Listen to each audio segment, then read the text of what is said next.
எனது அன்பான குழந்தைகளே, நான் உங்களது வகுப்பு ஆசிரியை பவித்ரா. எல்லோரும் எப்படி இருக்கீங்க? எல்லோரும் ஆரோக்கியமாக இருக்க நான் எல்லாம் வல்ல இறைவனிடம் வேண்டிக் கொள்கிறேன். அனைவருக்கும் கோடை விடுமுறை வாழ்த்துக்கள். நான் இப்பொழுது உங்களுக்கு கோடை விடுமுறையில் நீங்கள் என்னவெல்லாம் செய்யலாம் என்பதை பற்றி சொல்லப் போகிறேன். எனது முதல் அறிவுரை: வீட்டில் உள்ள பெற்றோர்கள், பெரியவர்கள் சொல்படி நடந்து கொள்ளுங்கள் தங்கங்களே. கோடைக்காலம் அப்படின்னா என்ன? வெயில் காலம். உங்க எல்லாருக்கும் ஒரு பாட்டு ஞாபகம் இருக்கா?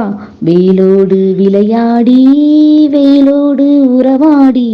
ஆம், கோடை காலம் என்றால் நீங்கள் மகிழ்ச்சியாக இருக்கும் காலம் என்று பொருள்.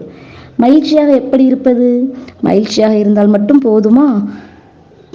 ஆரோக்கியமாக இருக்க வேண்டும் அல்லவா? அதற்கு என்ன செய்ய வேண்டும்? விளையாடுங்கள்.